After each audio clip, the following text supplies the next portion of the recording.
Welcome back to our channel. Go ahead, subscribe, click that bell. Yeah. Let's go. Yeah. Ask John and April, where we take your questions and we answer them, and so we're gonna do that right now. We actually have two different questions. They're related. The question that I got was, I've had an issue with watching porn for a while, and I'm about to get married. Will having regular sex with my wife cure my porn issues? What question did you get? And I had a similar question that asked, I'm about to get married and I'm afraid that I will have issues because I'm still watching porn. So I guess the first thing is that we should probably tell you that porn is destructive to relationship. Yeah, and I think actually it causes you to have unrealistic expectations. It does. I mean, they're actors. Right. These people are acting. It's not real. No. So it makes you think this is the way it's supposed to be. Correct. So you're expecting to be fulfilled in that way in the bedroom. Right. And that's not reality. Right. Because of that, it changes your expectations, and then what you're looking for in your own experience can never actually measure up because you're not an actor. You don't have take after take, take after take, take after take, take after take where you can do it over. I mean, it's just a totally different environment. So it actually messes it up altogether. Yeah. And here's the real thing that's crazy. Pornography actually doesn't measure up to the real thing, and here's why. I believe the thing that pornography does is it helps you with self-gratification. But the thing that's so beautiful about sex inside the context of marriage, it's about gratifying your spouse. And so it actually comes up like way short. There's a feeling that comes when I know that I'm fulfilling my wife that never comes when I'm just fulfilling myself.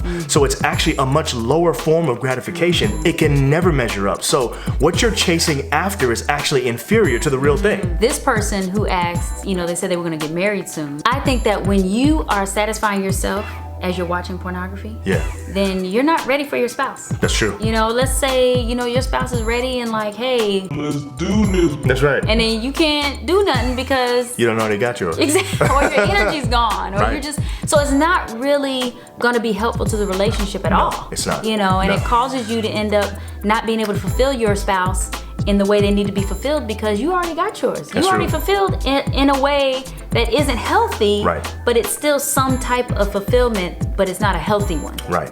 So let's give them 3 tips on ways in which you can sort of put porn in your past. Okay. I mean, the first thing is what we just said. Pornography is actually not the real thing. When you look at it, it feels like it's the real thing, but it's virtual. I think so much of our life is lived in the virtual space, video games and apps and all that kind of stuff, that it's easy to substitute pornography for the real thing. Realize that's not real. That's fake. Right. Take our word for it. It ain't the real thing. Exactly. Don't chase after it anymore. Right. Number 2, if you think about your spouse first, you may decide not to press that button. That's true. Because your spouse is actually being cheated on. That's really what's happening. Yeah. With pornography, you're bringing someone else, other parties into your relationship now, and you're allowing that to fulfill something that your spouse is supposed to be doing. So remember that it's actually cheating. Just ask your spouse. Ask your spouse, do you think it's cheating if I watch porn without you being there? What?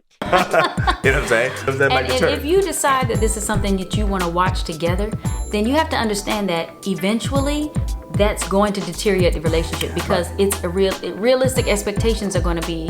That's right. They go out the window. Yeah. So. Right. It changes the nature of sexuality within the context of your relationship. Exactly. And number 3, get an accountability partner. An accountability partner is somebody who you respect, but somebody who's your equal. Yeah. This is not like your pastor or one of your employees at a job or something like that. Or a parent. This has got to be somebody that's on the same level as you, but somebody that you respect. If you have an accountability partner and you say to them, listen, I've been struggling with this porn thing. I really want to honor my marriage vows. I don't want to go down this road again. I need you to help me. So when I'm struggling, can I reach out to you? Can I text you? Can I call you? Can I say, hey man, I'm having trouble today. I need you to just say an encouraging word to me. Maybe you need to pray for me. Something to encourage me that I won't go back to that place. I think that will actually help me. Yeah, I really think this is important because there are so many things that eat away at marriages. True. And I think this is one. It eats away because